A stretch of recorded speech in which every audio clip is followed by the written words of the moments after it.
Late Kailasnath Sharma and Srimati Mrinalini Devi, Sahitya Akademi awardee Sri Diganta Biswa Sarma introduces himself as the devotee of Sri Ramakrishna, Swami Vivekananda and Sri Aurobindo. His professional career started with him joining government service as District Transport Officer after having qualified the combined competitive examination conducted by the Assam Public Service Commission, but resigned subsequently on 12th January 2012 to pursue a different life in the light of the teachings of Sri Aurobindo, Sri Ramakrishna and Swami Vivekananda. Widely known for his lectures on spiritualism and Indian philosophy and culture in different educational institutions, a highlight of his illustrious career in the field of translation was the winning of the prestigious Sahitya Akademi Translation Prize 2020 for translating the book The Foundations of Indian Culture into Assamese, originally authored by Sri Aurobindo. In the year 2022, Sri Sharma won the prestigious Dr. Maidul Islam Bora Literary Award. Apart from this, he is at present acting as one of the members of Executive Council, Guwahati University, and was also the president of Guwahati Commerce College governing body for a brief period. He has recently been nominated as members of the newly constituted General Council of the Sahitya Akademi for a period of 5 years with effect from January 2023 to December 2027. His membership includes Life Member, Assam Sahitya Sabha, Life Member, Akhil Bharatiya Sahitya Parishad, Life Member, Bharatiya Itihas Sankalan Samiti Assam, Permanent Member, Bharatiya Shikshan Mandal Uttar Assam for a period of 10 years with effect from November 2017.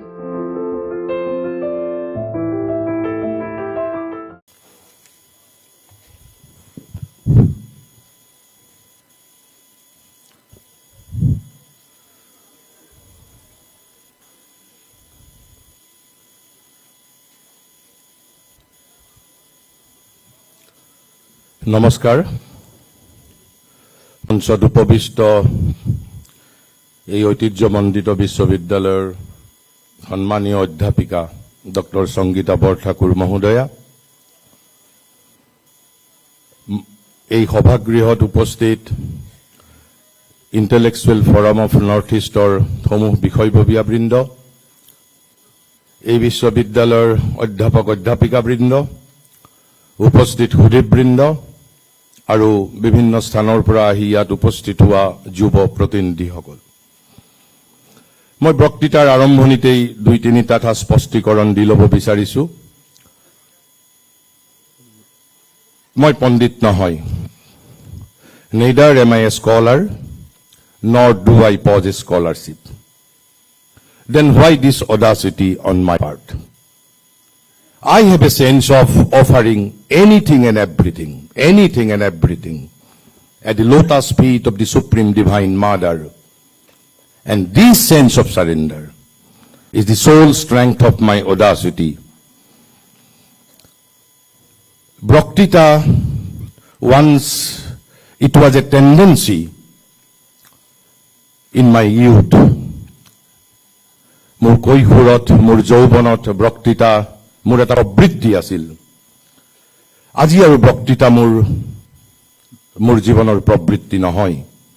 সুদীৰ্ঘ 4.5 দশক জুৰি মই বক্তৃতা দিছো, 10 বছৰ বয়সৰ পৰা। বক্তৃতা সম্প্ৰতি মোৰ জীৱনৰ, মোৰ সাধনাৰ এক অবিচ্ছেদ্য অংগ, N indispensable part of my সাধনা। মোৰ জীৱনৰ, মোৰ সাধনাৰ এক অবিচ্ছেদ্য অংগ। তৃতীয়তে মই আগেই কৈছো যে মই পণ্ডিত নহয়, neither am I a scholar nor do I possess scholarship. মই ইয়াত যি কথা কম, মই নামোল্লেখ কৰো বা নকৰো, এই সকলোবোৰ কথা মাটিৰ পৃথিৱীত দিব্য জীৱনৰ স্বপ্নদ্ৰষ্টা মহাযোগী মহাৰিষি শ্ৰী অৰবিন্দৰ কথা, তেওঁৰ অধ্যাত্ম পথৰ সহযোগিনী যাক আমি পৰমা দিব্যজননীৰ অৱতাৰ ৰূপে আদৰ কৰো, শ্ৰদ্ধা কৰো, শ্ৰী মাৰ কথা, অথবা বিবেকানন্দৰ কথা, অথবা তেওঁলোকৰ শিষ্য প্ৰশিষ্যই লেখা কথা মই যি ধৰণে হৃদয়ঙ্গম কৰিছো, আপোনালোকৰ আগত সেই ধৰণেই মই অভিব্যক্ত কৰিম। বিষয়বস্তু ইণ্ডিয়ান নলেজ সিস্টেম, ভাৰতীয় জ্ঞান প্ৰণালী। আৰু মোক ক'বলৈ দিয়া হৈছে on youth, on knowledge, on wisdom. তিনিটাই বিশাল বিষয়। অকল যুৱকসকলৰ বিষয়ে ক'বলৈ গ'লেই অন্ততঃ 8-10টা বক্তৃতাৰ প্ৰয়োজন আছে। তাৰপিছত জ্ঞান, নলেজ, তাৰপিছত হ'ল উইজডম, প্ৰজ্ঞা। আৰু আমি শংকৰদেৱৰ স্থানত জন্মগ্ৰহণ কৰিলেও আমি শংকৰদেৱ নহয়। আমি ভুৰুকাত হাতী ভৰাই দিব পৰা আমাৰ প্ৰতিভাও নাই। তথাপিতো আমি প্ৰয়াস কৰিম। গতিকে মোৰ এই ভাষণ it will be a sort of glimpse, এটা এবুমুখী হ'ব। এই তিনিটা বিষয়বস্তুৰ মই কেৱল মাত্ৰ চিন্তা উদ্ৰেক কৰাৰ বাবে মই ভিতৰত সোমাবলৈ যত্ন নকৰোঁ। It will be a glimpse, এটা এবুমুখী, যাক আমি জিলিকনি বুলি কওঁ। কিন্তু প্ৰথমতে তাৰ আগতে এই বহুচৰ্চিত জ্ঞান প্ৰণালী, ভাৰতীয় জ্ঞান প্ৰণালী। আপোনালোকে মোক কৈছে মই মাটিৰ পৃথিৱীত দিব্য জীৱনৰ স্বপ্নদ্ৰষ্টা মহাঋষি শ্ৰী অৰবিন্দৰ শিক্ষাৰে শিক্ষিত। মই নাজানো আমাৰ বাকীসকল বক্তাই কি ধৰণে ভাৰতীয় জ্ঞান প্ৰণালীক উপস্থাপন কৰিব।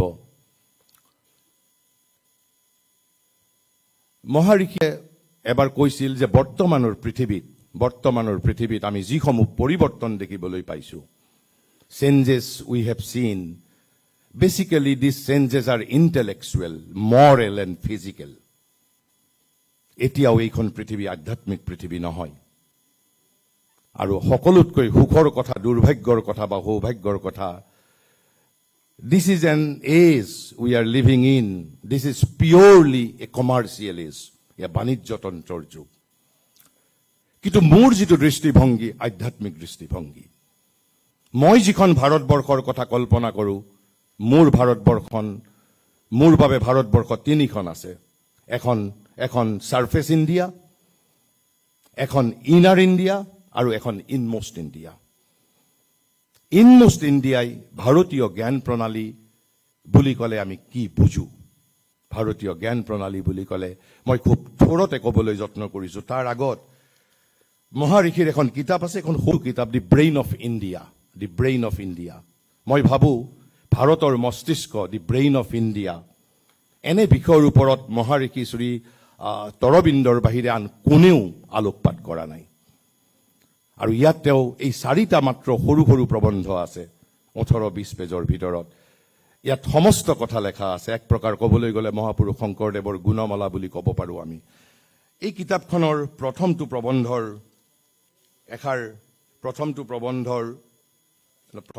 দ্বিতীয় প্ৰবন্ধটোত তেওঁ এটা কথা লিখিছে। মই তাৰে গোটেই পেৰেগ্ৰাফটো মই পঢ়ি নিদিওঁ। কৈছে, what was the gigantic intellectuality? What was the secret of that gigantic intellectuality, spirituality, and superhuman moral force which we see pulsating in the Ramayana and Mahabharata, in the ancient philosophy, in the supreme poetry, arts, sculpture, architecture of India? What was at the basis of the incomparable public works and engineering achievements, the opulent and exquisite industries, the great triumphs of science, scholarship, jurisprudence, logic, metaphysics, the unique social structure? What was at the base? এই যে ভাৰতবৰ্ষৰ এই বিশাল ৰামায়ণ মহাভাৰতৰ প্ৰতিভা, আমি কোনেও অন্তত এই প্ৰশ্নটোৱেই কোনোদিন উত্থাপন কৰা নাই। আৰু সেই দৃষ্টিত মই ভাৰতীয় জ্ঞান প্ৰণালী বুলি ক'লে, আমাৰ ইয়াত সন্মানীয় সুধাংশু ত্ৰিবেদী তেখেতে বিস্তাৰিতভাৱে নিশ্চয় ক'ব। কিন্তু মোৰ যিটো ধাৰণা, আমি ভাৰতীয় জ্ঞান প্ৰণালী বুলি ক'লে তাৰ 3টা বৈশিষ্ট্য আছে। 3টা বৈশিষ্ট্য মই কেৱল উল্লেখ কৰিম, মই তাক ব্যাখ্যা কৰিবলৈ নাযাওঁ। যদি আপোনালোকক কোনোবাই সোধে, how can Indian knowledge system can be defined? What is Indian knowledge system? And what is Western knowledge system? মই আমাৰ এজন ভাৰতবৰ্ষৰ প্ৰথিতযশা শিক্ষাবিদ আছিল ডক্টৰ কিৰিট যোশী। তেওঁৰ কিতাপৰ পৰা মই কৈছোঁ, 3টা বস্তু, 3টা উপাদান আমি ভাৰতীয় জ্ঞান প্ৰণালী বুলি যেতিয়া কম, তাৰ মাজত 3টা বস্তু জড়িত হৈ আছে। প্ৰথম কথা, life, the methodised organisation of life. is the primary focus on life. কাৰণ যদি সমস্ত ভাৰতবৰ্ষৰ জ্ঞান প্ৰণালী যদি আমি এটা শ্লোকৰ মাজত যদি জানিবলৈ খোজো যে সমস্ত ভাৰতৰ জ্ঞান প্ৰণালী founded on what? It is founded on asatu ma sadgamaya, tamasu ma jyotirgamaya, mrittur ma amritam gamaya. আৰু কোনে এই অভিযাত্ৰা কৰিব? অন্ধকাৰৰ পৰা আলোকলৈ, অসতৰ পৰা সতলৈ মানুহে কৰিব লাগিব, মানুহৰ জীৱনে কৰিব লাগিব। ভাৰতীয় জ্ঞান প্ৰণালী বুলি ক'বলৈ গ'লে প্ৰথমটো উপাদান হ'ল life, methodised organisation of life, methodised organisation of life.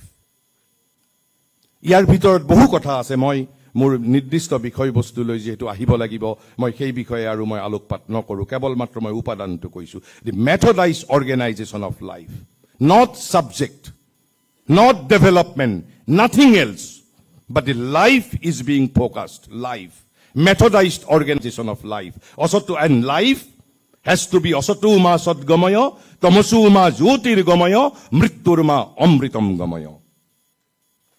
The second element, the vast and astonishing fund of integral knowledge. The second upadan, the vast and astonishing fund of integral knowledge. Why I am using the word integral? Why it can't be only knowledge? Because knowledge has two sides. Amar Upanishade koise para vidya and apara vidya. Para mane hol Sanskritot higher, highest, and opera hol lower. কিন্তু ইয়াত ঠিক পঢ়া আৰু অপবিদ্যা, সুপেৰিয়ৰ আৰু inferior এই দৃষ্টিত ব্যৱহৃত হোৱা নাই। গীতাই সেই এটা কথাকেই কৈছে ক্ষেত্ৰ আৰু ক্ষেত্ৰজ্ঞ বুলি কৈছে, পঢ়া বিদ্যা অপৰা বিদ্যা। আমি তাক আধুনিক ভাষাত যদি ক'ব পাৰোঁ science of matter and science of spirituality. পঢ়া বিদ্যা অপৰা বিদ্যা, অপৰা বিদ্যা হ'ল সায়েন্স অফ মেটাৰ, পঢ়া বিদ্যা হ'ল সায়েন্স অফ স্পিৰিচুৱেলিটি। আৰু যদি আমি ব্যাখ্যা কৰি ক'ব খোজো, অপৰা বিদ্যা হ'ল সায়েন্স অফ অবজেক্টিভিটি আৰু পঢ়া বিদ্যা হ'ল সায়েন্স অফ সাবজেক্টিভিটি। আকৌ ক'ব পাৰোঁ science of matter or science of consciousness, science of matter and science of consciousness, science of matter, science of soul, পঢ়া বিদ্যা অপৰা বিদ্যা। আৰু যদি আমি আৰু এক ধৰণে ক'ব পাৰোঁ, পঢ়া বিদ্যা means science of this world, knowledge of this world, knowledge of this world, এই পৃথিৱীৰ জ্ঞান, অৰ্থাৎ পদাৰ্থ বিজ্ঞান, ৰসায়ন বিজ্ঞান, নৃতত্ত্ব, ৰসায়ন বিজ্ঞান, গণিত বিদ্যা, মহাকাশ বিজ্ঞান, knowledge of this world. And what is this world? This world is nothing but expression, অভিব্যক্তি. Whose অভিব্যক্তি? অভিব্যক্তি of the divine. So, this অভিব্যক্তি is also called becoming. The knowledge of becoming. Knowledge of becoming means knowledge of self-expression. Knowledge of this manifested world. So this is what is called apara vidya. Apara vidya. And what is para vidya? The knowledge of the ultimate truth. Knowledge of the ultimate truth. Knowledge of the ultimate truth. আধুনিক মানুহে ভগৱান শব্দটো ক'বৰ বাবে খুব কষ্ট পায়, ভগৱান আৰু আধ্যাত্মিকতা শব্দটো ক'বৰ বাবে কষ্ট পায়। সেইবাবে মই knowledge on ultimate truth, knowledge on ultimate truth, and that is why the word the আমি যিটো তাক এটা এডজেক্টিভ লগাইছো, ইণ্টিগ্ৰেল নলেজ। So, পঢ়া বিদ্যা অপৰা বিদ্যা, vast and astonishing fund of integral knowledge. So, ভাৰতীয় জ্ঞান প্ৰণালী বুলি ক'বলৈ গ'লে knowledge, both knowledge has to be studied. Both aspect of the knowledge, পঢ়া বিদ্যা অপৰা বিদ্যা। আৰু যদি আমি তাক একেবাৰে যদি তাক স্পেচিফাই কৰিবলৈ খোজো, so a integral knowledge means three things: knowledge of the world, knowledge of the self, and knowledge of the ultimate truth. These three things. গতিকে ভাৰতীয় জ্ঞান প্ৰণালীৰ প্ৰথম যিটো উপাদান হ'ল methodised organisation of life. Second element is vast and astonishing fund of integral knowledge. And third aspect, ইয়াত আপোনালোক বিশ্ববিদ্যালয়ৰ লগত জড়িত. ভাৰতবৰ্ষৰ বাহিৰে পৃথিৱীৰ আন কোনো জ্ঞান প্ৰণালীয়ে এই কথা চিন্তা কৰা নাই. থাৰ্ড এলিমেণ্টটো হ'ল কৈছে মানুহৰ জীৱন অনন্ত সম্ভাৱনাৰে পৰিপূৰ্ণ. মই যদি বেংগলৰ এজন ভক্ত কবি আছিল ৰামদাস প্ৰসাদ সেন, তেওঁৰ এষাৰি বাক্য যদি আমি বাংলাত লিখিছিল, কৈছিল এমন মানৱ জমিন ৰৈল পতিত আবাদ কৰিলে সোণা ফলত.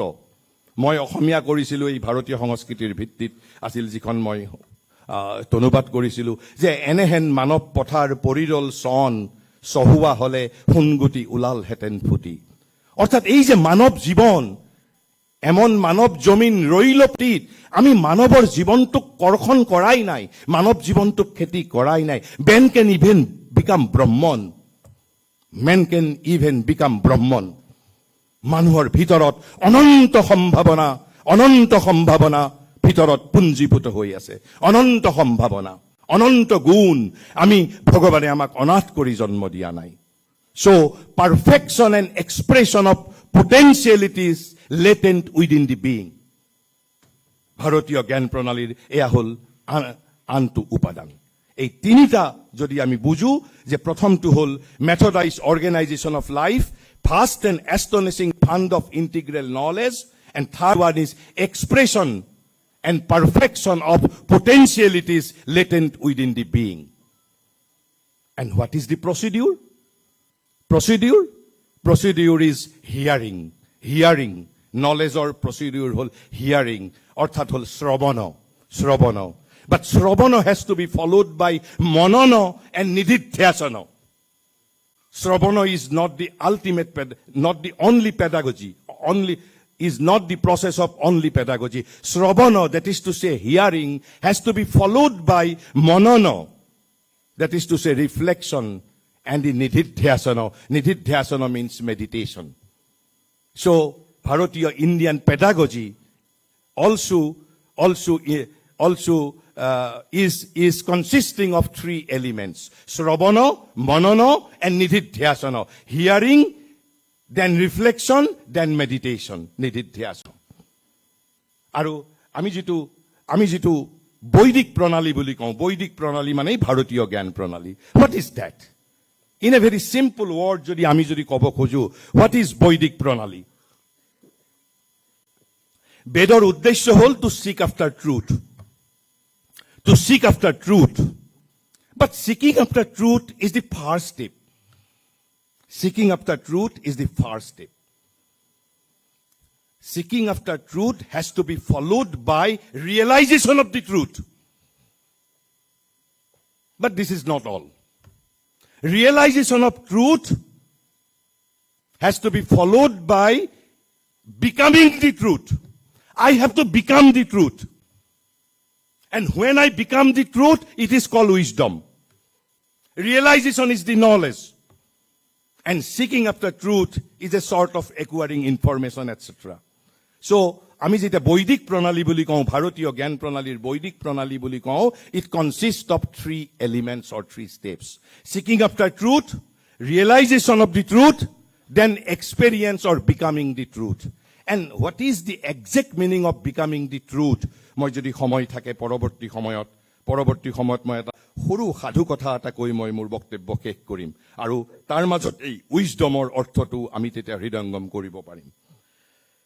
এতিয়া মই আহিছো আমাৰ মোৰ আজিৰ বিষয়বস্তু, যুৱক, জ্ঞান আৰু প্ৰজ্ঞা. ভাৰতবৰ্ষত এখন কিতাপ আছে, কিতাপখনৰ নাম হ'ল বেদান্ত সাৰ. And it was authored by Sadananda Yogendra Saraswati. আমি এটা আধুনিক আমাৰ মনস্তাত্ত্বিকসকলে কয় যে আমি হেনো 20 মিনিটতকৈ বেছি মনোযোগ ৰাখিব নোৱাৰো. দৰাচলতে কথাটো কিমান সত্য মই নাজানো, কিন্তু আধুনিক বিজ্ঞানীসকলে প্ৰমাণ কৰি উলিয়াইছে যে মানুহে মানুহৰ ভাষণ হেনো 20 মিনিটৰ পিছত all tends to lose concentration. কিন্তু আসলতে সেই কথা নহয় আমি 2 ঘণ্টাও শুনিব পাৰো 3 ঘণ্টাও শুনিব পাৰো সদানন্দ যোগেন্দ্ৰ সৰস্বতীয়ে কৈছে 4টা বস্তু হেজ টু বি স্যাটিসফাইড এটা বিষয় বস্তু আমি যেতিয়া শুনিবলৈ আহো কৈছে এই 4টা বস্তুৰ যদি সমাহাৰ নহয় তেনেহলে আমি বিষয় বস্তুটো নুশুনিম 4টা বস্তু কি সেই 4টা বস্তু প্ৰথম কৈছে you have to be অধিকাৰী first you have to be অধিকাৰী but this অধিকাৰ is not related to right this অধিকাৰ is something related to qualification অৰ্হতা you have to be অধিকাৰী আজি তোমালোকে নলেজৰ বিষয়ে ইয়াত শুনিব আহিছে you have to be অধিকাৰী প্ৰজ্ঞাৰ বিষয়ে জানিব আহিছে আপোনালোকে বলিউডৰ সিনেমাৰ বিষয়ে জানিব অহা নাই ইয়াত পাঠান ভাল হৈছে নে বেয়া হৈছে পাঠানৰ বিষয়ে জানিব অহা নাই আপোনালোকে ইয়াত জ্ঞান কি বস্তু বুজিব আহিছে প্ৰজ্ঞা কি বস্তু বুজিব আহিছে যৌবন মানে কি সেই কথা বুজিব আহিছে so you have to be অধিকাৰী first you have to be qualified তাৰ পিছত আৰু 3টা শৰ্ত পৰিপূৰ্ণ হ'ব লাগিব আৰু কি 3টা শৰ্ত হ'ল বিষয় what is the subject matter সম্বন্ধ what is your relation and the প্ৰয়োজনম what is your necessity যেতিয়া এই 4টা বস্তুৰ সমাহাৰ হ'ব তেতিয়া আপুনি কেতিয়াও আপোনাৰ কেতিয়াও আঁতৰি নাযায় অৰ্থাৎ you have to be অধিকাৰী বিষয় বস্তুটোৰ আপোনাৰ প্ৰয়োজন থাকিব লাগিব বিষয় বস্তুটোৰ সৈতে আপোনাৰ সম্বন্ধ থাকিব লাগিব আৰু বিষয় বস্তুটোনো কি অৰ্থাৎ বিষয় প্ৰয়োজন সম্বন্ধ আৰু অধিকাৰ এই 4টা বস্তু আৰু মই ধৰি লৈছো এই 4টাই আপোনালোকৰ মাজত আছে সেইভাবে আপোনালোকে জ্ঞানৰ বিষয়ে জানিব আহিছে প্ৰজ্ঞাৰ বিষয়ে জানিব আহিছে ইয়াত আপোনালোকে ৰসায়ন বিজ্ঞান বা ইয়াত আপোনালোকে বিনোদন শিল্পৰ বিষয়ে জানিব অহা নাই what is called knowledge what is wisdom and what is youth তেনেহলে youth কোন আমাৰ ইয়াত সংগীতা বাইদেউ বহি আছে সংগীতা বাইদেউ youth নে মই youth নে আমাৰ এই যিসকল কম বয়সীয়া ছাত্ৰ ছাত্ৰী ইয়াত উপস্থিত আছে তেওঁলোক youth who is youth Shri অৰবিন্দৰ অধ্যাত্ম পথৰ সহযোগিনী শ্ৰীমায়ে কৈছে দুটা অদ্ভুত কথা কৈ গৈছে যে I have known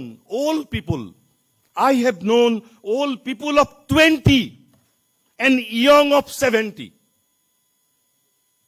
কি চমৎকাৰ কথা কৈছে 70 বছৰীয়া যুৱক দেখা পাইছে অথচ 20 বছৰীয়া বৃদ্ধ দেখা পাইছে তাৰ মানে যৌবন তাৰুণ্য বয়সৰ লগত নিৰ্ভৰ নকৰে বয়সৰ সৈতে তাৰুণ্যৰ কোনো সম্বন্ধ নাই there is no relation of youth with age নহলে শ্ৰী মায়ে কিয় ক'ব কৈছে I have known all people of 20 and young of 70 আৰু সেইভাবে শ্ৰী মায়ে একেবাৰে unambiguously কৈছে যে old days does not come from a great numbers of years but from the incapacity this is a very important word but from the incapacity or the refusal to continue to grow and progress when you will refuse to grow and progress then you are old so this is the only criteria whether you are old or whether you are young because youth does not depend on the small number of years one has lived but on the capacity to grow and progress যদি 90 বছৰ বয়সতো কোনোবাই বিকশিত হোৱাৰ বাবে ক্ষমতা আছে প্ৰগতি কৰাৰ বাবে ক্ষমতা আছে even at the age of 90 I can be youth I can be young মই তৰুণ হৈ থাকিব পাৰো তাৰ পিছত মই তেনেহলে আমি অৰ্থ জানিব লাগিব what is the meaning of grow and progress what is the meaning of growing and progress মই ব্যাখ্যা কৰিবলৈ নাযাওঁ কেৱল মাত্ৰ মই সাধাৰণভাৱে চিন্তা উদ্ৰেক কৰাৰ কাৰণে শ্ৰী মায়ে কৈছে খুব স্পেসিফিক্যালি তাৰ এনসাৰ what is growing আমাক যদি কোনোবাই খুদে so for remaining youth I have to grow continuously and I have to continuously progress but then I have to know what is progress what is growing and what is progress mother says to grow To grow is to increase one's potentiality. To grow is to increase one's potentialities, one's capacity. আৰু সেইভাবে ভাৰতীয় জ্ঞান প্ৰণালীত expression of potentialities is one of the three elements. Potentiality latent within our being. So to grow means to increase one's potentialities, one's capacities. And then what is the meaning of progress? To progress is to make constantly more perfect. নিৰৱচ্ছিন্নভাৱে এই যে মোৰ সম্ভাৱনা কৈছে the capacities that one already possesses. মোৰ হাতত এটা সম্ভাৱনা আছে, মই সেই সম্ভাৱনাৰ সেই প্ৰতিভাৰ অধিকাৰী। মই তাক নিৰন্তৰভাৱে তাক পূৰ্ণতাৰ দিশে পূৰ্ণতা মই অক্ষুণ্ণ ৰাখিব পাৰিব লাগিব। Constant perfection. আমি যদি ভূপেন হাজৰিকাৰ জীৱনীত আপোনালোকে পঢ়িব, ভূপেন হাজৰিকাই একেবাৰে আন্তঃৰাষ্ট্ৰীয়ভাৱে লব্ধ প্ৰতিষ্ঠা হোৱাৰ পিছতো প্ৰতিদিনে তেওঁৰ যেতিয়া পাৰফৰ্মেন্স দেখুৱাবলৈ যায় তাৰ আগত তেওঁ আগদিনাতকৈও বেছি পাৰফেক্ট কৰিবলৈ যত্ন কৰে। গতিকে what is the meaning of growing and progress? To grow is to one's potentialities, one's capacity. And what is the meaning of progress? To progress is to make constantly more perfect the capacities that are already possesses. তেনেহলে এটা প্ৰশ্ন হ'ল পাৰফেকশ্যনৰ অৰ্থ কি, প্ৰগ্ৰেছৰ আৰু অৰ্থ কি? মই সেই বিষয়ে ক'বলৈ নাযাওঁ, সেই বিষয়ে ক'বলৈ বহু দীঘল হ'ব। মই কেৱল মাত্ৰ মই কৈছো দুটা বস্তু, to grow' and to progress. And what is growing? Increasing potentialities. And what is progress? constantly increasing perfection. Constant perfection is the progress. Constant perfection is the progress, and constant increasing of my potentiality and capacity is the growth. So this is the difference between growth and the progress. Then who is youth? How we can define? Then progress is youth. Progress is youth. Progress is youth. যদি কোনোবাই খুদে যুৱক মানে কোন, তৰুণ মানে কোন, তাৰুণ্য মানে কি? Progress is youth. Progress is youth. At 100 of age, at 100 of age, one can be young. মই কোৱা নাই, শ্ৰী মায়ে কৈছে। The spiritual collaborator of Maharishi Sri Aurobindo, whom we regard as the incarnation of the Supreme Divine Mother. Sri Maya কৈছে, youth does not depend on the small number of years one has lived, but on the capacity to grow and progress. To grow is to increase one's potentialities, one's capacity. To progress is to make constantly more perfect the capacities that one already possesses. Then only we can define youth.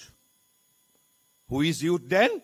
The definition of youth we can define. We can say that youth is constant growth and perpetual progress. Constant growth and perpetual progress. And what is progress? Constant perfection. And what is growth? Increasing of potentialities and capacity. So we can say that youth is constant growth and perpetual progress. And the growth of capacities, possibilities. So what is the growth? Growth means growth of capacities and possibilities, potentialities. Of the field of action and the range of consciousness, and progress is the progress in the working out of details. গতিকে এই দুটা বস্তুৱে growth and progress. What is growth? Increasing potentialities, increasing capacities. What is progress? Constant perfection of the capacity one already possesses. তেনেহলে মই এতিয়া আহিছো দুটা আজিকালি যুবিদ্যা আছে, আমাৰ বিউটি পাৰ্লাৰ বিলাক আছে, সবেই মানুহক যুৱক কৰি ৰাখিব বিচাৰে। কিন্তু মই নাজানো যে আমাক বিউটি পাৰ্লাৰে আমাক ইউথ কৰি ৰাখিব পাৰিব নে নোৱাৰে। মই ইউথ এই অধ্যায়টো শেষ কৰিম দুটা কথাৰে, দি সিক্ৰেট অফ ইটাৰ্নেল ইউথ। শাশ্বত যৌৱনৰ গোপন ৰহস্য কি? শাশ্বত যৌৱনৰ গোপন ৰহস্য কি? শ্ৰী মায়ে কৈছে যে কেতিয়া আমি, when does one become old? কেতিয়া আমি বৃদ্ধ অৱস্থালৈ গতি কৰোঁ? কৈছে when one has made an effort. One has made an effort. Oh, well, I made an effort. Now I should get the reward for my effort. মই 50খন মহাবিদ্যালয় স্থাপন কৰিছো. Now I must need recognition. Then I am going towards oldness. আর তার পরিবর্তে যদি আমি কওঁ, আমি যদি ক'ব পাৰো, when on the contrary,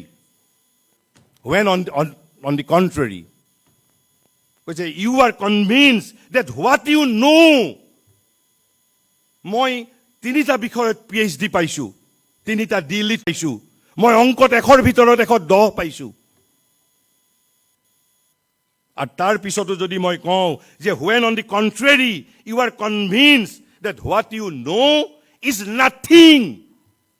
nothing compared to all which remains to be known. মই অংকত মাষ্টাৰ ডিগ্ৰী হোল্ডাৰ, অংকত 100ৰ ভিতৰত 110 পাইছিলো, কিন্তু এতিয়ালৈকে মই অংকৰ বিষয়ে, গণিতৰ বিষয়ে যি জানিছো আৰু যিমান জানিবলগীয়া মোৰ আছে, it is even less than 1%. Then I can remain youth. Because when you feel that what you have done in your life is just the starting point. যে মই 100খন মহাবিদ্যালয় স্থাপন কৰিছো, but this is only the starting point. Because when you feel that what you have done is just the starting point of what remains to be done.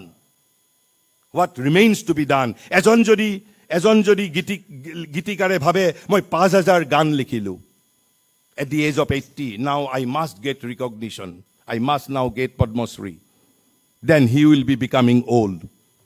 কিন্তু যদি তেওঁ ভাবে no, মই যিখিনি কবিতা মই গান সৃষ্টি কৰিলো, যিমান গান মোৰ আৰু সৃষ্টি কৰিব লগা আছে, it is even less than 1%. কাৰণ মানুহৰ মাজত অনন্ত সম্ভাৱনা আছে, infinite possibilities. What remains to be done? Because when you see, this is the most important. আমাৰ এই যে আমি হতাশগ্ৰস্ত হওঁ, আমি হতাশগ্ৰস্ত কিয় হওঁ? আমাৰ বহু যুৱকে কেতিয়াবা আত্মহত্যা কৰে, কিয় কৰে আত্মহত্যা? আমি আমাৰ ফিউচাৰ ব্লিক দেখা পাওঁ, আমি ভৱিষ্যত অন্ধকাৰ দেখা পাওঁ. যেতিয়া আমি আমাৰ ভৱিষ্যত অন্ধকাৰ দেখা পাওঁ, তেতিয়া আমি হতাশগ্ৰস্ত হওঁ. ইয়াত শ্ৰী মায়ে কৈছে, when you see the future like an attractive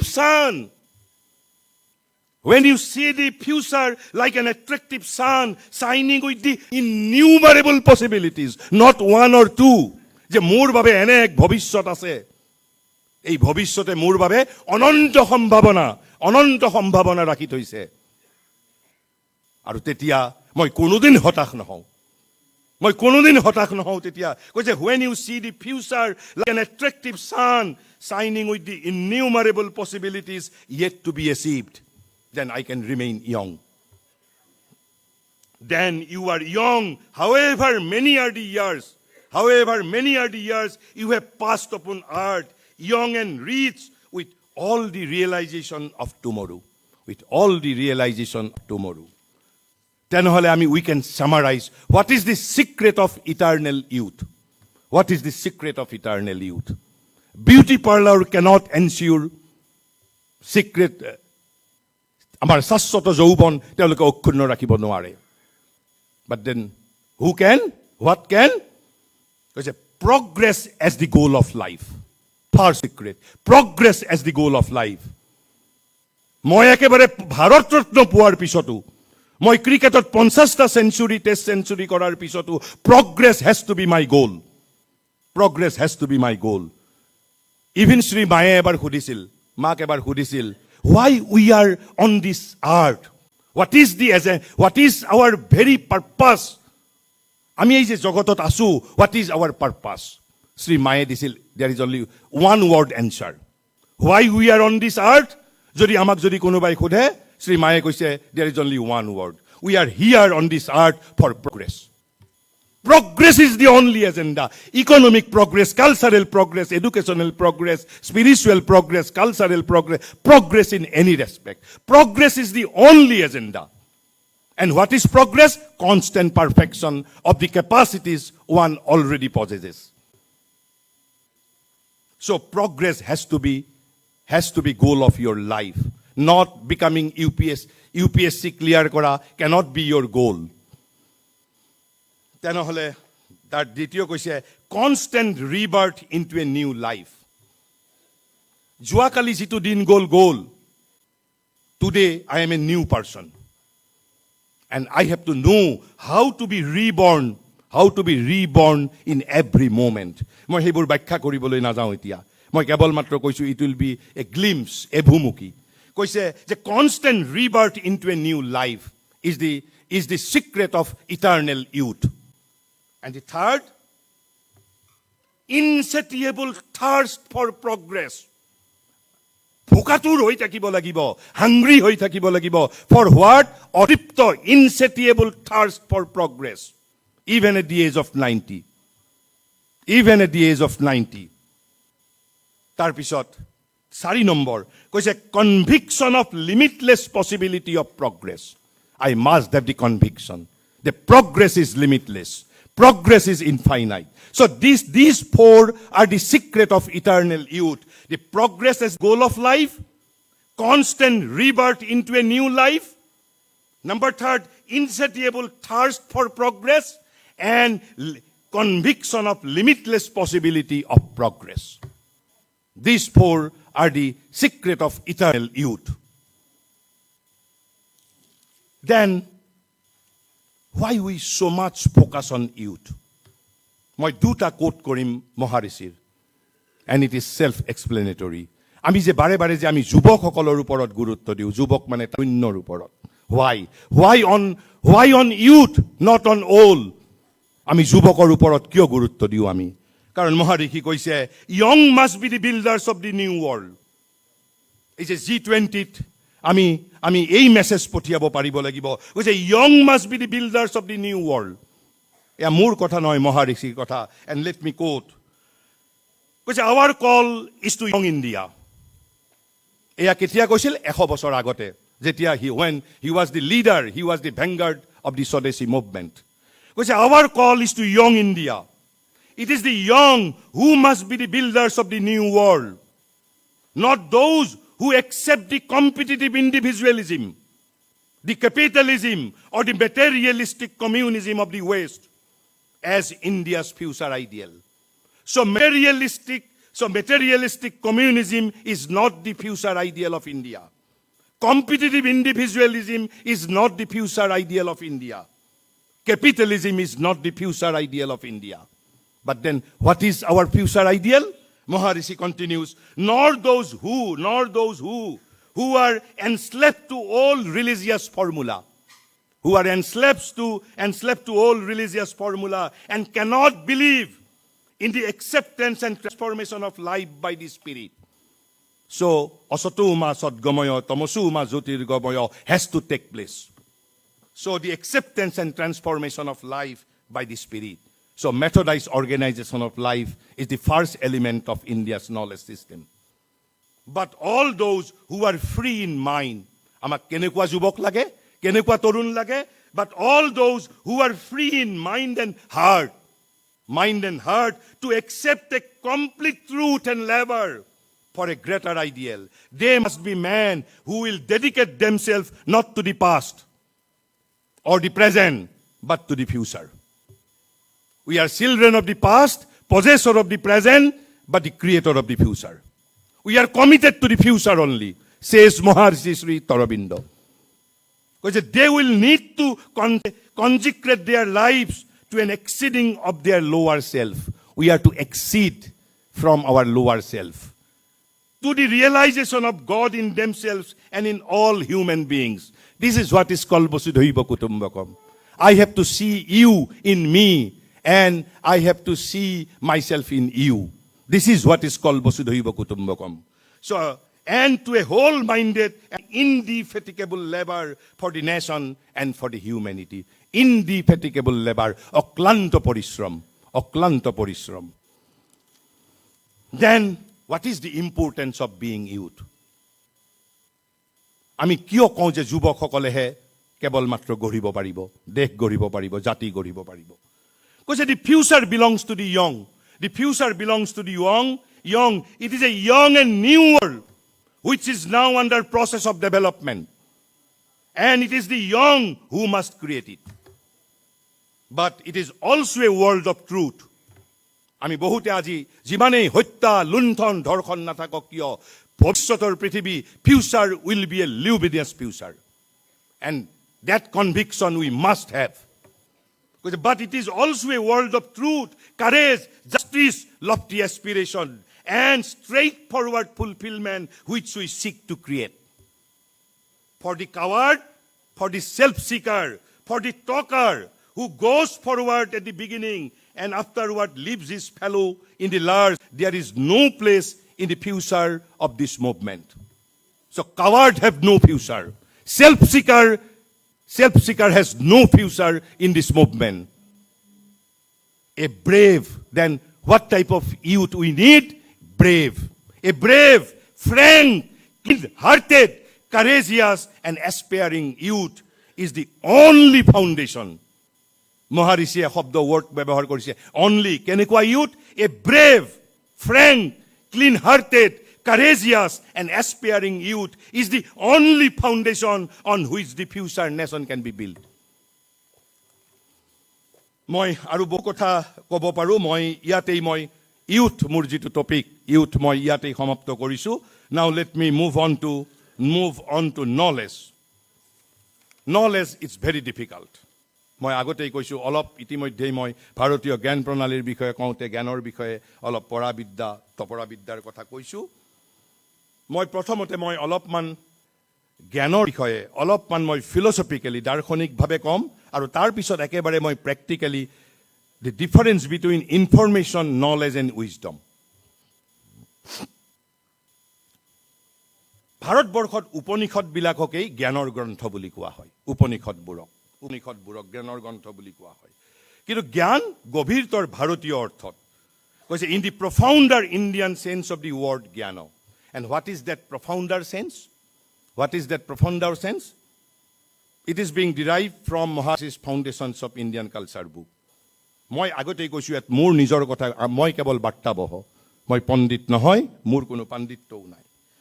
কৈছে উপনিষদসমূহক বেদান্ত বা জ্ঞানৰ গ্ৰন্থ বুলি ভাৰতবৰ্ষত অভিহিত কৰা হয়, আনকি বেদতকৈও উপনিষদসমূহক উচ্চতৰ জ্ঞানৰ গ্ৰন্থ বুলি কোৱা হয়। কিন্তু জ্ঞান শব্দটো ইয়াত গভীৰতৰ ভাৰতীয় অৰ্থত গ্ৰহণ কৰিব লাগিব। গতিকে জ্ঞান মানে কি? আধুনিক পেডাগজিৰ একেবাৰে বিপৰীত কোণত জ্ঞান মানে। আমাৰ আধুনিক বিশ্ববিদ্যালয়ৰ শিক্ষা জগতে এইবোৰ অৰ্থ ভাল নাপাব। ভাৰতবৰ্ষই জ্ঞান মানে কাক কয়? কৈছে not thinking and considering by the intelligence. প্ৰথমটো তত্ত্ব, নট থিংকিং, জ্ঞান is not thinking and considering by the intelligence. Not the pursuit and grasping of a mental form of truth. Not the pursuit and grasping of a mental form of truth by the intellectual mind. So knowledge has nothing to do with intellectuality. Knowledge has nothing to do with intellectuality. Knowledge. মই তিনিটা কথা কৈছে not a mere thinking and considering by the intelligence, the pursuit and grasping of a mental form of truth by the intellectual mind. Then what it is? What it is? Then what it is? But a seeing of it. You have to see the knowledge. জ্ঞানৰ দ্ৰষ্টা, জ্ঞানক দেখা পাব লাগিব। সেইবাবে আমাৰ ঋষিসকলক কি বুলি কয়? সিয়াৰ, দ্ৰষ্টা। So not the grasping by intellectual mind, but by a seeing of it with the soul. আত্মাৰ দ্বাৰা দৰ্শন। সেইবাবে ভাৰতবৰ্ষত দৰ্শন বুলি কয়, ফিলচফি বুলি নকয়, দৰ্শন বুলি কয়। জ্ঞান মানে হ'ল দৰ্শন, not intellectual grasping by intellectual mind. Seeing of it with the soul. But this is not sufficient. This is also not sufficient. Second thing, a total living in it. You have to live with that knowledge. You have to become the truth. You have to become the knowledge. Living in it with the power of the inner being, not with the power of the intellect, with the power of the inner being. তেনেহ'লে এইখিনিক আমি কি বুলি ক'ব পাৰোঁ? এ spiritual চিজিং। A spiritual seizing by a kind of identification. Identification with what? Identification means ekatmata. Identification with the object of knowledge. Is what is this object identification? মই দুটা সৰু সৰু সাধু কথা মই কম, আপোনালোকে ধৰিব পাৰিব। এই যে মই যে কৈছোঁ বাৰে বাৰে becoming the truth, identification with the object of the knowledge, what does it actually mean? তেনেহ'লে আত্মাৰ দ্বাৰা সত্যৰ দৰ্শন, আত্মাৰ দ্বাৰা সত্যৰ দৰ্শন, আন্তঃসত্তাৰ সমগ্ৰ সত্যৰ সৈতে সত্যৰ মাজত সমগ্ৰভাৱে বাস কৰা, জ্ঞেয় বস্তুৰ সৈতে এক ধৰণৰ একত্ববোধৰ দ্বাৰা আধ্যাত্মিকভাৱে আয়ত্তাধীন কৰা। তেনেহ'লে এইবোৰ কোনে কৰিব পাৰে? Mind can do, mind cannot do. Mind has no capacity, mind is only private secretary, mind is not the minister. Mind is an instrument, not the source of light. মনৰ মাজত কোনো জ্ঞান নাই। মন কেৱল এটা যন্ত্ৰ। কৈছে তেতিয়াহ'লে হোৱাট ইজ দি ৱে? এই ধৰণৰ জ্ঞান কাৰ দৰে পাম? Integral knowing of the self, the way. Integral knowing of the self, আত্মাক জানিব লাগিব। সেইবাবে ভাৰতীয় জ্ঞান প্ৰণালীত কৈছে knowledge of the self is one of the main area. Knowledge of the self, atma-darshan, atma-gyan. Atma-gyan. The direct knowledge to be made complete. The direct knowledge to be made complete. And how it is to be made complete? By integral knowing of the self. আত্মাক জানি। আৰু সেইবাবে কৈছিল বেদান্তিক ঋষিসকলে ভাৰতীয় জ্ঞান প্ৰণালীত বুদ্ধিতকৈও সেইবাবে কি কৈছিল? বেদান্তিক চেজ এ sought to know the soul. সেইবাবে আত্মাক জানিবলৈ বিচাৰিছিল। বুদ্ধিক জানিব বিচৰাত কৰি আত্মাক জানিবলৈ বিচাৰিছিল। To live in it, to be one with it by identity. Identity মানে হ'ল একত্ববোধ, একাত্মতা। কৈছে তেনেহ'লে আত্মাৰ পূৰ্ণ জ্ঞানৰ দ্বাৰাহে সম্ভৱ সাক্ষাৎ জ্ঞানক পূৰ্ণাংগ কৰি তোলা। আৰু সেইবাবে ভাৰতবৰ্ষৰ ঋষিসকলে আত্মাক জনাৰ ওপৰত গুৰুত্ব দিছিল। আত্মাৰ মাজত বা আত্মাৰ সৈতে একময় হোৱা তাদাত্ম্যবোধৰ দ্বাৰা সেই আত্মাৰ সৈতে আমি একাত্মতা লাভ কৰিব পাৰোঁ। কিন্তু আত্মাক কেনেকৈ লাভ কৰিব পাৰিম সেয়া আজি বিষয়বস্তু নহয়। বাট ভাৰতবৰ্ষত তাৰ বাবে পূৰ্ণ জ্ঞান বিকশিত হৈ আছে, পূৰ্ণ জ্ঞান বিকশিত হৈ আছে। মই বাৰে বাৰে কৈছোঁ it will be a glimpse, it will be a glimpse. গতিকে মই ফিলচফিকেলি নলেজ মানে কি বস্তু, নলেজ মানে কি বস্তু, not it has no' relation with intellectuality. তেনেহ'লে মই এতিয়া একেবাৰে অলপ বুজিব পৰা কৰি ক'ব খুজিছোঁ। কিন্তু পাশ্চাত্যৰ জ্ঞান প্ৰণালী কিন্তু এইটো নহয়। মই এটা মাত্ৰ মহাঋষিৰ উদাহৰণ দিছোঁ। কৈছে the main basis in India was spiritual in contrast to the Greek ideal of education. And what is the Greek ideal of education? It is intellectual, not spiritual. কৈছে in Greece it was intellectual and aesthetic. The Greek tried to give intellectual training, not through giving information. কিন্তু গ্ৰীকসকলৰ এইটো এটা ডাঙৰ বৈশিষ্ট্য, not through giving information and teaching different subjects. Then by how? কৈছে they rather allowed the intellect to grow freely.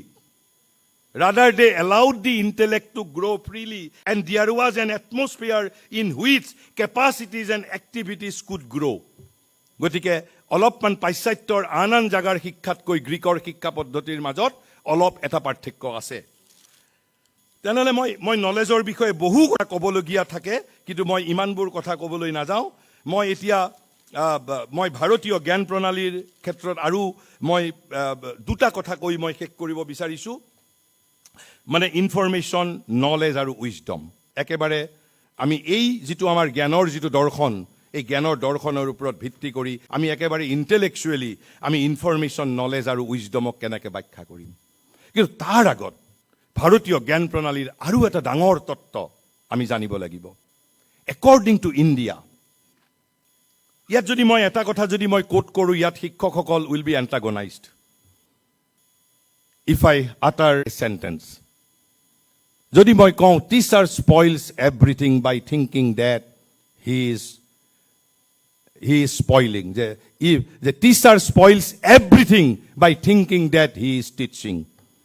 পৃথিৱীত কোটি কোটি শিক্ষক নিয়োজিত হৈ আছে সংগীতা বাইদেউ will be definitely antagonised with me কাৰণ মই কি কৈছোঁ নট এনিথিং কৈছোঁ teacher spoils everything not anything but everything by thinking that he is teaching কিন্তু ইমান ডাঙৰ এটা ষ্টেটমেণ্ট কৰাৰ কাৰণে মোৰ দৰে এজন ক্ষুদ্ৰ প্ৰাণীৰ জানো সাহস থাকিব পাৰে It was not uttered by me originally. It was uttered by none other than Swami Vivekananda. Because a teacher spoils everything by thinking that he is teaching. Then who is teaching us? And what is the role of external teacher? There is a role of external teacher. মই বিতংভাৱে ক'বলৈ নাযাওঁ যিটো ভাৰতীয় জ্ঞান প্ৰণালীৰ বিষয়ে সন্মানীয় সাংসদ সুধাংশু ত্ৰিবেদীয়ে ক'ব ভাৰতবৰ্ষই বিশ্বাস কৰে সমগ্ৰ পৃথিৱীৰ বাবে প্ৰতিটো বিষয়ৰ বাবে একেবাৰে ৰসায়ন বিজ্ঞানৰ পৰা আৰম্ভ কৰি পদাৰ্থ বিজ্ঞানৰ পৰা সংগীতৰ পৰা ক্ৰিয়াৰ পৰা there is only one teacher in this world. There is only one teacher in this world. আৰু যিবিলাক এক্সটাৰ্নেল শিক্ষক has to be প্ৰতিভু has to be representative of that one single teacher. And who is that single teacher? যেটো গীতাত বাৰে বাৰে কৃষ্ণই কৈ গৈছে ঈশ্বৰঃ সৰ্বভূতানাং হৃদ্দেশে তিষ্ঠতি the divine whom we are carrying within ourselves the Krishna within ourselves he is the only guru whether physics whether chemistry whether mathematics whether music whether sports everything. And this is one of the basic element of Indian knowledge system. কিন্তু মই এটা কথা দুৰ্ভাগ্যৰ সৈতে মই কওঁ ভাৰতবৰ্ষৰ ভাৰতীয় জ্ঞান প্ৰণালী বুলি ক'বলৈ যাওঁতে ভাৰতৰ এই শাশ্বত জ্ঞান এই শাশ্বত যিবোৰ অভিব্যক্তি এইবোৰক কিন্তু বহু ভাৰতীয় মানুহেও আঁতৰত ৰাখে উপনিষদ বেদ আৰু গীতাক বাদ দি ভাৰতবৰ্ষৰ কোনো অস্তিত্ব নাই India does not exist without Ved, Upanishad and Gita. আমি এই তিনটা কথা মনত ৰাখিব লাগিব গতিকে ভাৰতীয় জ্ঞান প্ৰণালীৰ এটা basic foundation that all knowledge is within ourselves. All knowledge is within ourselves. সকলো জ্ঞান আমাৰ ভিতৰত আছে আৰু আসল টিচাৰজন ক'ত আছে he is also within our us.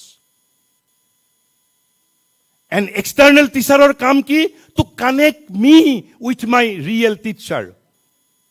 কিন্তু বিশ্ববিদ্যালয় অনুদান আয়োগ এই বাণিজ্যতন্ত্ৰৰ যুগ এওঁলোকে আমাক আমাৰ আসল আচাৰ্যজনৰ লগত পৰিচিত হ'বলৈ নিদিয়ে why যেদিনা আমাৰ আসল আচাৰ্যজনৰ লগত পৰিচিত হ'ম আমি সেদিনা আমি কম I am then I will say I will not become slave of multinational company. I will myself become another multinational. আৰু এই ভয়তে ভাৰতবৰ্ষৰ বিশ্ববিদ্যালয় অনুদান আয়োগৰ পৰা আৰম্ভ কৰি এই বাণিজ্যতান্ত্ৰিক যুগে আমাৰ যুৱকসকলক তেওঁলোকৰ ভিতৰৰ সম্ভাৱনাৰ সৈতে পৰিচিত হ'বলৈ নিদিয়ে বিকজ এই সম্ভাৱনাৰ সৈতে পৰিচিত হ'লে তেওঁলোকে ক'ব I am not going to be employee. I will become employer. I will not become a job seeker. I will be a job creator. কিন্তু আমি এতিয়া জব সিকাৰ হৈ ঘূৰি ফুৰো কিয় আমাৰ ভিতৰৰ এই যে পটেনশিয়ালিটিজ লেটেন্ট উইদিন আস আমাৰ পৰা অন্ধকাৰত ৰখা হৈছে আমাৰ যিজন আসল শিক্ষক সেই শিক্ষকজনৰ লগত আমাক পৰিচিত হ'বলৈ নিদিয়ে মই যেতিয়া ভাৰতীয় শিক্ষা বিজ্ঞানৰ বিষয়ে কেতিয়াবা মই কম মই বিক্ৰমভাৱে কম কিন্তু এই দুটা তত্ত্বও ভাৰতীয় জ্ঞান প্ৰণালীত জানিব লাগিব অল নলেজ উইদিন আৱাৰছেল্ফ যিখন শাশ্বত Veda Rigveda Samaveda Atharvaveda Yajurveda is not the eternal Veda the eternal Veda is within our being যিখন শাশ্বত বেদ এই চাৰিখন বেদৰ বাহিৰেও আৰু এখন বেদ আছে সেইখন হ'ল ইটাৰ্নেল বেদ শাশ্বত বেদ এই শাশ্বত বেদখন আমাৰ ভিতৰত আছে আৰু যিজন আসল আচাৰ্য যিজন আসল গুৰু হি ইজ অলসো উইদিন আস গতিকে আমি এইখিনি কথাও ভাৰতীয় জ্ঞান প্ৰণালী বুলি ক'বলৈ লাগিলে বুজিব লাগিব এতিয়া মই কিৰিত যোশীৰ লেখাৰ পৰা মই ইনফৰমেশ্যন, নলেজ আৰু wisdom. And who is Kirit Joshi? মই বাৰে বাৰে কিয়ৰ যোশীৰ কৈছোঁ, আপোনালোকে যিহেতু যুৱকসকল আছে তেওঁলোকে জনা দৰকাৰ। আমি বহু কথা ভাৰতবৰ্ষৰ আচল খাতবিলাকৰ বিষয়ে নাজানো। আপোনালোকে আজি গুগলৰ যুগ, গুগলত কিৰিট যোশীৰ বিষয়ে আপোনালোকে চাব, বহুত ভিডিঅ' পাব। ব্যক্তিগতভাৱে মই 10 বছৰমান আগত তেওঁৰ চৰণ স্পৰ্শ কৰাৰ মই পাইছোঁ, কিন্তু আজি তেওঁ এইখন পৃথিৱীত নাই। তেওঁ 1954 চনৰ ভাৰতীয় প্ৰশাসনীয় সেৱাৰ এজন বিষয়া আছিল। মাত্ৰ 2 বছৰ চাকৰি কৰিছিল, আৰু 2 বছৰ চাকৰি কৰাৰ পিছত তেওঁ পণ্ডিচেৰী শ্ৰী অৰবিন্দ আশ্ৰমত হি বিকেম এন আশ্ৰমাইট। কিন্তু দেন ইতিমধ্যে 1950ত মহাঋষিৰ মহাসমাধি হৈছিল। And he became private secretary of the mother. আৰু তেওঁ শ্ৰী অৰবিন্দৰ সমগ্ৰ দৰ্শন বিশ্বত তেওঁ খুব ভাল, ইফেক্টিভলি, ফলপ্ৰসূভাৱে প্ৰচাৰ কৰিছিল। আৰু বিশেষকৈ ভাৰতীয় শিক্ষাতত্ত্ব, মোৰ ঘৰতেই ভাৰতীয় শিক্ষাতত্ত্বৰ বিষয়ে লেখা, কিৰিট যোশীয়ে লেখা more than 100 book is in my collection. more than 100 book অকল কিৰিট যোশীয়ে কৰা। আমি ইয়াত থকা মই নাজানো কেইজনে কিৰিট যোশীৰ বিষয়ে নাম শুনিছে। আনকি ইন্দিৰা গান্ধীয়ে 1972 চনত তেওঁ চাকৰি ত্যাগ কৰাৰ পিছতো বলপূৰ্বকভাৱে তেওঁক ভাৰতৰ শিক্ষা সচিব কৰিছিল, কিন্তু তেওঁ পণ্ডিচেৰীতেই আছিল। আৰু আমি এই যে বহু চৰ্চিত আমাৰ নিউ এডুকেশ্যন পলিচি 2020, তাৰো অন্তৰালৰ ব্যক্তি কিৰিট যোশী।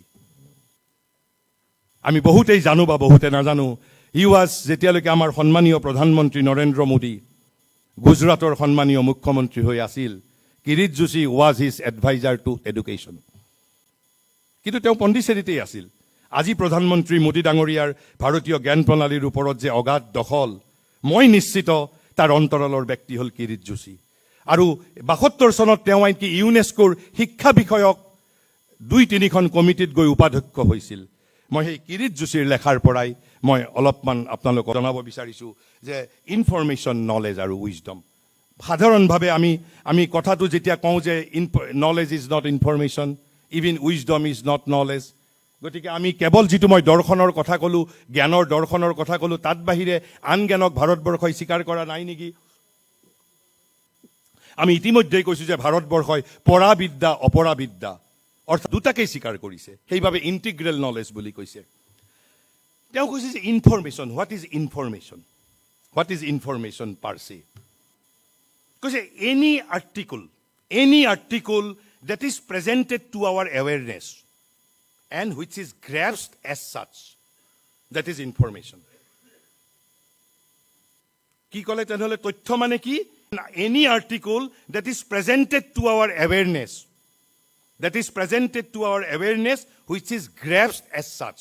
এইখন পৰ্বত, মোক পৰ্বত বুলি কৈছে, মই পৰ্বত বুলি গ্ৰহণ কৰি থৈ দিলোঁ। It is only information for me. So any article that is presented to our awareness and which is grasped as such. But then what is knowledge? What is knowledge? Because while knowledge implies awareness of facts in their interrelationship. First condition. So information will become knowledge when it is grasped in interrelation.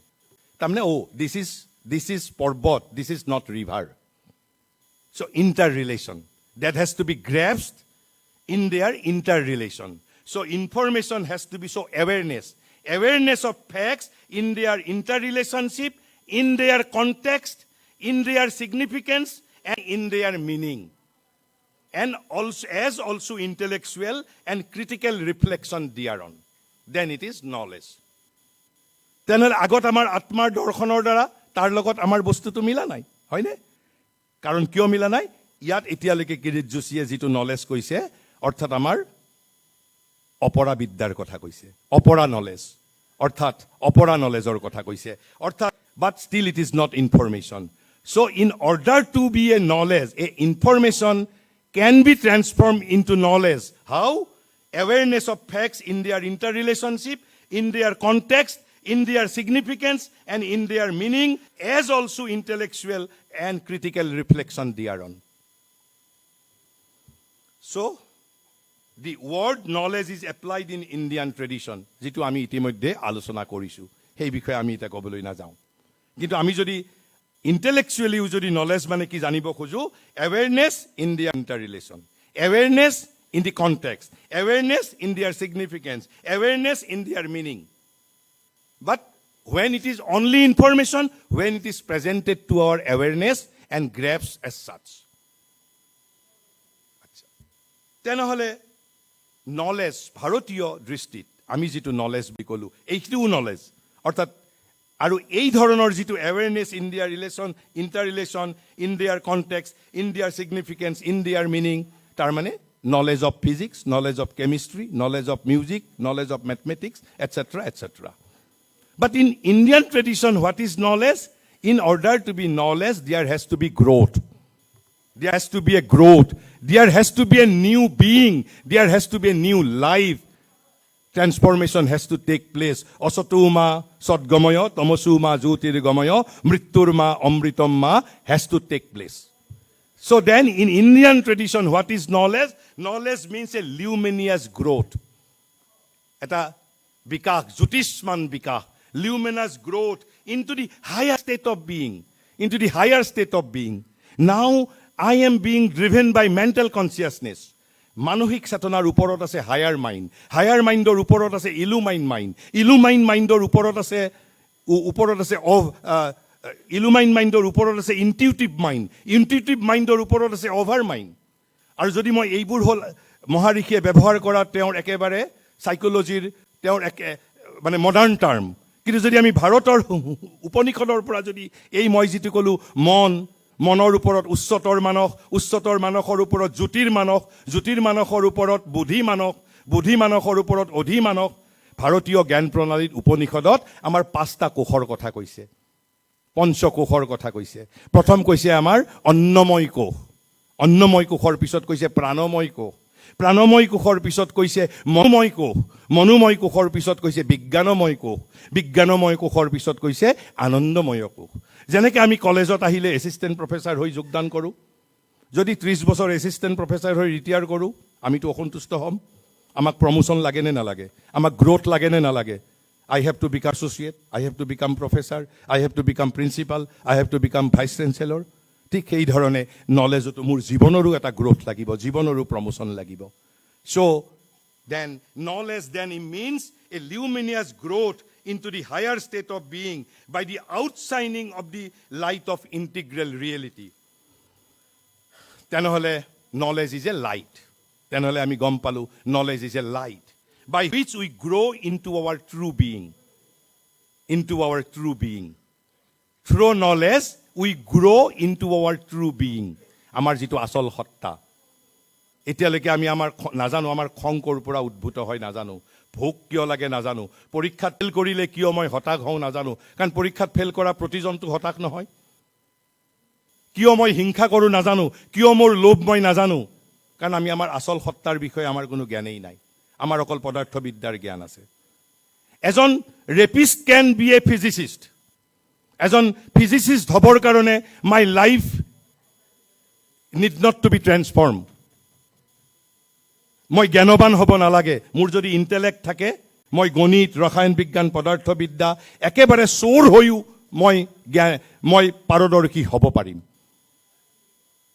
কিন্তু যিটো true নলেজৰ কথা কৈছে যে true knowledge is a light by which we grow' into our true being. আমাৰ জীৱনৰো প্ৰমোচন আছে এটা স্তৰৰ পৰা এটা স্তৰলৈ। তেনেহ'লে আমি কৈছে যে by which we increase our information, কৈছে not that knowledge by which we increase our information and our intellectual reaches.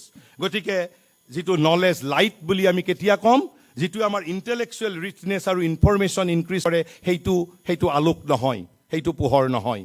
তেনেহ'লে কোনটো লাইট, কোনটো knowledge light? By which we grow' into our true being. তেনেহ'লে আমি যদি Indian tradition, মই আকৌ কৈছোঁ যে পৰাবিদ্যা অপৰাবিদ্যা দুটা বিদ্যাকেই ভাৰতবৰ্ষই জ্ঞান হিচাপে স্বীকৃতি দিছে।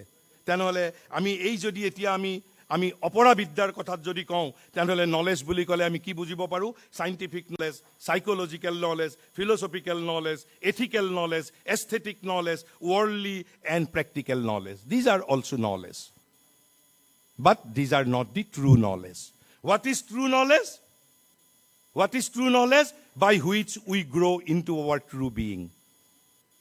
তেনেহলে কি এই যিবোৰ আমাৰ scientific knowledge, psychological knowledge, philosophical knowledge, aesthetic, ethical, worldly knowledge, এইবোৰে আমাক গ্ৰোথত সহায় নকৰে নেকি? কিৰিট যোশী কৈছে কৰে। এইবোৰেও আমাক গ্ৰোথত সহায় কৰে এজ এ প্ৰিলিমিনাৰী ফাউণ্ডেশ্যন। কৈছে help us to grow, but only in becoming, not in being. Only in বিকামিঙত, অৰ্থাৎ এই পৃথিৱীৰ মাজত, আমাৰ আচল সত্তাত নহয়। আমি এই পাৰ্থিৱ জগতত নিজকে বিকশিত কৰিবৰ বাবে এক্সটাৰ্নেলি, অৰ্থাৎ grow, helps to grow us in the becoming, not in the being. অৰ্থাৎ আমাৰ আচল সত্তাত নহয়। আৰু বিকামিং মানে কি? অভিব্যক্তি এই প্ৰকৃতিৰ মাজত। মোৰ নিজৰ সেল্ফ প্ৰমোশন নহয় তেতিয়া। তেনেহলে this form of knowledge to can be use as aid to real knowledge. আমি ৰিয়েল নলেজৰ কাৰণে কিন্তু এই ইণ্টেলেকচুৱেল নলেজ বা এই যিবোৰ নলেজ ক'লো আমি ইউজ কৰিব পাৰোঁ। But the real knowledge is that which is a secret to the mind. এই ৰিয়েল নলেজটো কিন্তু মনে নাজানে। আৰু of which mind only gets reflection, but which lives in the spirit. Real knowledge ক'ত থাকে? আত্মাৰ মাজতে থাকে। তেনেহলে হোৱাট ইজ উইজডম? কৈছে এই this true knowledge is the wisdom. True knowledge is the wisdom. The real knowledge is also called wisdom. গতিকে আমি এটা হল ইনফরমেশন, এটা হল নলেজ, এটা হল উইজডম।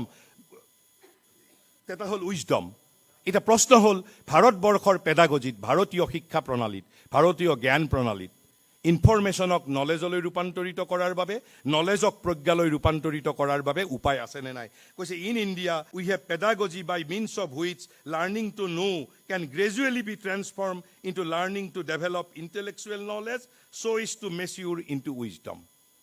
গতিকে মই সেই ভাৰতীয় শিক্ষা বিজ্ঞানৰ বিষয়ে ক'বলৈ নাযাওঁ। মোৰ আজিৰ যিটো বিষয়, মই সাধাৰণভাৱে এটা এভুমুখী যুৱক, তাৰপিছত জ্ঞান আৰু প্ৰজ্ঞাৰ বিষয়ে ক'লো। আৰু এজ প্ৰমিছড মই এই যে ক'লো যে ভাৰতবৰ্ষত to realise the truth is the first step, then to seeking after the truth is the first step, then the realizing the truth, second step, then I have to become the truth. I have to become the truth. What does it mean? মই এটা সৰু উদাহৰণ দি, এটা সৰু গল্প এটা কৈ মই বক্তৃতা শেষ কৰিছোঁ। আৰু এই সাধুটো মোৰ বাবে খুব ডিয়াৰ, খুব মোৰ বাবে ডিয়াৰ, আৰু এইটো জনা কথা দৰকাৰ। আমি সকলোৱে তানসেনৰ কথা জানো। আকবৰৰ ৰাজসভাত Tansen was the royal singer. আৰু আকবৰে এটা নিয়ম কৰিছিল যে তানসেনক যেতিয়ালৈকে কোনোবাই পৰাস্ত কৰিব নোৱাৰিব তেতিয়ালৈকে he or she will not be allowed to perform in his court. এখন চিনেমাও হৈছে, কোনোবাই ইয়াত চাব পাৰে বা আপোনালোকে ইউটিউবত চিনেমাখন পাবও পাৰে, বাইজু বাউৰা বুলি। চ' বাইজু নামৰ এজন সেই সময়ৰ সংগীতজ্ঞ, he took the challenge. Baiju বাউৰাই ক'লে যে নহয়, মই তানসেনক পৰাস্ত কৰিম, মই তানসেনক পৰাস্ত কৰিম। তেওঁ বিচাৰ খোচাৰ কৰিলে যে তানসেনৰ গুৰু কোন, যে তানসেনৰ গুৰু হৰিদাস। তেওঁ হৰিদাসৰ ওচৰলৈ গ'ল বাইজুৱে গৈ হৰিদাসক সুধিলে, মোক আপুনি সংগীত শিকাব লাগে, and I want to defeat Tansen. হৰিদাসে ইণ্টাৰভিউ ল'লে,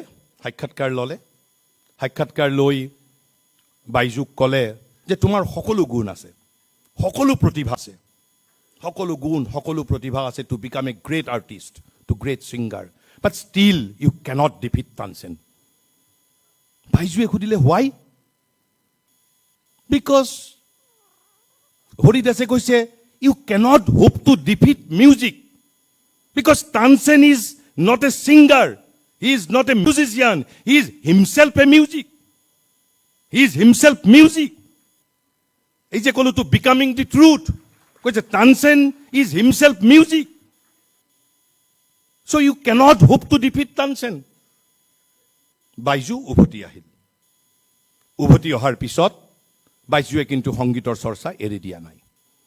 এই যে মই কৈছোঁ কেনেকৈ ট্ৰেন্সফৰ্মেশ্যন হয়, অসতো মা সদ্গময়, তমসো মা জ্যোতিৰ্গময়, মৃত্যুৰ মা অমৃতম গময়। বাইজুৱে সংগীতৰ সাধনা এৰি নিদিলে, সাধনা অব্যাহত ৰাখিলে। বহু বছৰৰ পিছত 4, 5, 6 বছৰ 7 বছৰৰ পিছত মই ঠিক চিনেমাখনত যি ধৰণে আছে সেই ধৰণে কোৱা নাই, মই একজেক্ট ভাৰ্বেটিম কোৱা নাই, মোৰ কথাৰ প্ৰতিপাদন কৰাৰ বাবে যিমানখিনি প্ৰয়োজন হয় মই সেই ধৰণে কৈছোঁ। তাৰপিছত এবাৰ তেওঁ শুনিলে কিছু বছৰৰ পিছত যে হৰিদাস পক্ষাঘাত ৰোগত আক্ৰান্ত হৈছে, আনকি বিচনাৰ পৰা উঠিবই নোৱাৰে।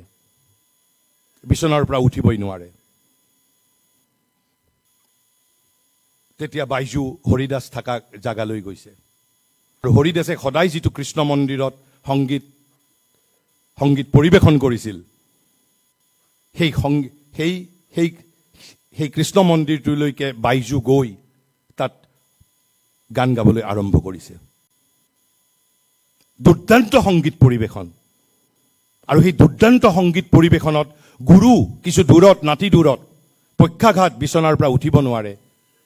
সেই সংগীতৰ ধ্বনিত বিচনাৰ পৰা উঠিব পৰা হৈছে, নট অনলি বিচনাৰ পৰা উঠিব পৰা, গুৰুৱে আহি চাব আহিছে যে কৃষ্ণ মন্দিৰত কোনে সংগীত পৰিৱেশন কৰিছে, আৰু গুৰু আহি ৰৈ আছে যেতিয়ালৈকে বাইজুৰ সংগীত পৰিৱেশন শেষ হোৱা নাই। আৰু যেতিয়া হৈছে, যিজন গুৰু পক্ষাঘাতত আক্ৰান্ত হৈ আছে, বিচনাৰ পৰা মাহৰ পিছত মাহ ধৰি উঠিব পৰা নাই, বাইজুৰ সংগীত পৰিৱেশনত বিচনাৰ পৰা উঠিব পাৰিছে। আৰু গুৰুৱে যেতিয়া সংগীত পৰিৱেশন শেষ হৈছে, গৈ হৰিদাসে তেতিয়া বাইজুক কৈছে, yes, now you can defeat Tansen, because you have also become music now. কিন্তু তেতিয়া বাইজুৱে কি উত্তৰ দিলে জানে? তেতিয়া আৰু বাইজুৰ তানসেনক হাৰোৱাৰ তেওঁৰ মাজত কোনো মানসিকতাই নাই। This is what is called wisdom, so' becoming the truth himself. গতিকে মই পুনৰ ইণ্টেলেকচুৱেল ফৰাম অফ নৰ্থ ইষ্টক ধন্যবাদ দিছোঁ। আমাৰ দৰে ভাজনক মাতি আনি এটা বিশাল বিষয়, মই ঠিক ভুৰুকাত হাতী ভৰাব নাজানো, তথাপিতো আপোনালোকক এটা এভুমুখী গ্লিম্পছ দিবলৈ যত্ন কৰিলোঁ। আৰু মোৰ কথাই যদি মাত্ৰ এজনকো যদি ভবাই তোলে, তেনেহ'লে সেয়াই হ'ব মোৰ সাৰ্থকতা। ধন্যবাদ, নমস্কাৰ। ইণ্টাৰেকশ্যন কৰিব নি? Thank you so much, Sri Diganta Biswa Sarma. I think we have got profuse enlightenment, though he calls it a glimpse. Do you agree? And I had addressed you all as the youth participating in this meet. Now, after you get this new definition of youth, do you still consider yourself as youth or not? Very good. And I hope that you will keep the progress going, as you have learned today, that progress is the essence of everything. And though we have also been attacked in a way, I would like to say that we teachers, we know, we understand that we are just the facilitators in the progress, in the acquiring of knowledge. Knowledge might be intellectual knowledge, because that has been given to us by the UAC as to what we need to teach. But yes, I must also tell you, sir, that in the midst of giving the academic intellectual knowledge, we try our level best to harness their inner strengths, their latent potentials in various ways, and try to bring out their selves, though probably it is not there in the curriculum, we do it here. And I believe most teachers and other institutions also do it as they interact with the students, and they try to bring out the latent potentials and qualities in a student and ask them to think for themselves. Yes, we are facilitators and not teachers. Yeah. Anyway, we would like to take some questions now, if time permits, because our next speaker is going to come. Till then, let us have questions if anybody wants to clear any doubt or ask any question. Yes, the mic will be given to you. Mic to Mic আছে তাতে, mic আছে। কোনোবাই কিবা প্ৰশ্ন কৰিব বিচাৰা?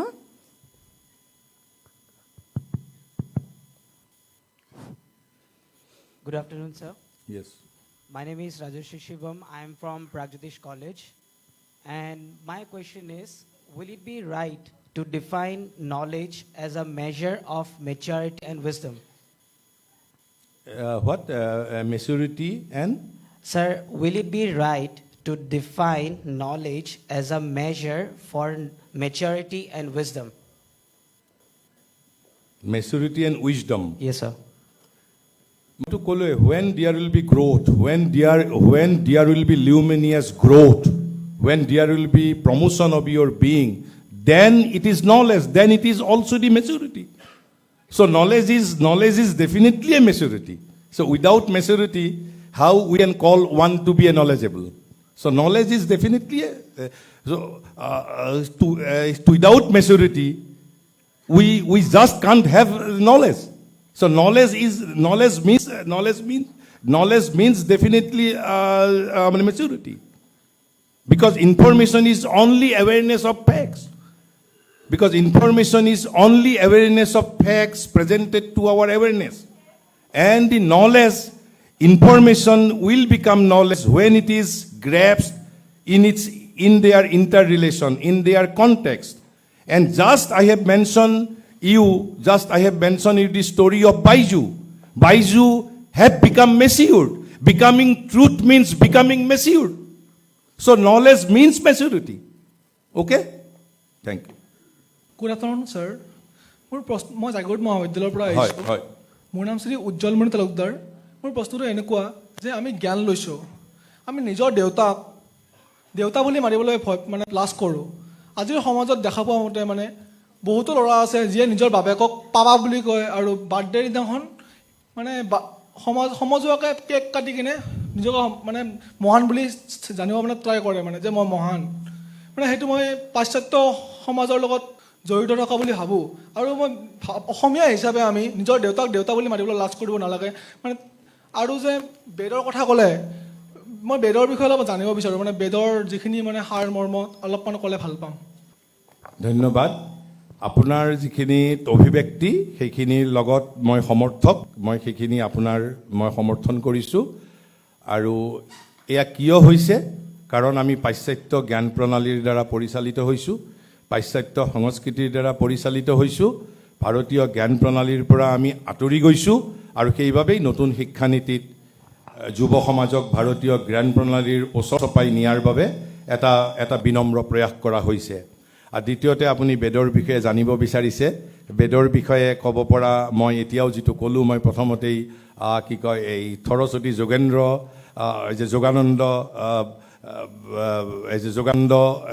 সৰস্বতী তেওঁ ক'লোঁ যে এটা বিষয়ৰ ওপৰত ক'ব লাগিলে first I have to become an স্তধিকাৰী। তথাপিতো যদি আপোনালোকৰ মহাবিদ্যালয়ৰ অধ্যক্ষক ক'ব, আজি বেদৰ বিষয়ে মোৰ ইমান কোৱাটো সহজ কথা নহয়। যদি আপোনালোকৰ মহাবিদ্যালয়ে কেতিয়াবা বেদৰ বিষয়ে মোক ক'বলৈ মাতে, অন্তত মহাৰিষি শ্ৰী অৰবিন্দৰ তালুকত আমি অলপ ক'বলৈ প্ৰয়াস কৰিম। কিন্তু যদি থোৰতেই যদি আপুনি মোক জানিবলৈ খুজিছে what Veda is all about, Veda হ'ল সত্যৰ এখন পুথি, সত্যৰ অনুসন্ধানৰ পুথি। সত্য বুলি কওঁতে এই জগতৰ সত্যৰ বিষয়ে। গতিকে বেদে প্ৰয়াস কৰিছে এই জগত কি, মানুহ কি, জীৱ কি, তাৰ সকলোবোৰ তত্ত্ব বেদত থকা বুলি আমাক কোৱা হৈছে। মই নিজে বেদ এতিয়ালৈকে পঢ়া নাই, অলপ গীতা বা উপনিষদ আমি অধ্যয়ন কৰিছোঁ। কিন্তু বেদৰ যিটো মুখ্য বিষয়বস্তু হ'ল টু ডিস্কভাৰ দি ট্ৰুথ। গতিকে সত্যৰ অনুসন্ধান। গতিকে বেদে সত্যৰ অনুসন্ধান কৰিবলৈ প্ৰয়াস কৰিছে। I am Risvita Burman from Cotton University itself. So, sir, my question is that the kind of curriculum that we deal with, there are some syllabus that is dedicated to India's knowledge system and towards Indian thinkers as well. But due to some externalities like the rigid time frame that is given to us or any other externalities, we as students, we are not, we do not get that particular path through which we can internalize the syllabus in our, in our private lives. It just becomes, a mark scoring, aspect for us. So as students, how, can you suggest us some methods how we can, detach ourselves from that aspect that such thinkers, we only need to mug up and write our answers and we can actually internalize those aspects in our private lives. You. I will very cryptically answer your question very symbolically because I don't have time to explain. First thing, as I have already mentioned, insatiable thirst for progress. So you have to have intense aspiration. Aspiration is the first condition. Aspiration. But only aspiration will not be suffice. Aspiration has to be backed by intensity. So your aspiration has to be intense aspiration. Number second, aspiration has to be honest. Aspiration has to be intense. Aspiration has to be honest. And number third, aspiration has to be sincere also. If these three things are there, you will be answered by your inner guru. You will be helped by your inner guru. So first, try to increase your aspiration. But that aspiration has to be sincere, honest, and intense aspiration. Without aspiration, because I was a student of commerce, I was taught accountancy by my esteemed teachers in Guwahati Commerce College, knowledge of the becoming. But accountancy is now not a part of my life. But who is teaching me now? It is the inner guru, because of my aspiration. Even the modern education has to answer one thing. Ekalabya was refused by Guru Dronacharya. Yet he became a great archer, rather greater than archer. Who taught Ekalabya? Modern pedagogy has to answer. So aspiration is the key. Insatiable thirst for progress is the key. But the aspiration has to be honest, sincere, and honest, sincere, and intense. Then you will be guided by your inner guru. You will be answered from your inmost being. Okay? Thank you. So thank you very much, Sri DIGANTA Biswa Sarma, and thank you students for your inquisitiveness and your desire for learning. We will stop the question answer session for now. You can always have another meet with him. I will try that we will bring Sri DIGANTA Biswa Sarma to our midst again through the Capacity Building Center so that you can clear your doubts in the near future. We'll try to do it soon. And now we have our next guest here, so we will stop for now. And as a message from Sri Sharma, I would like to say, make progress your mantra, and you should endeavor to create a world of truth, justice, and bravery, because the future lies in your hand. Thank you so much. Thank you, namaskar, and gratitude from my end. Thank you.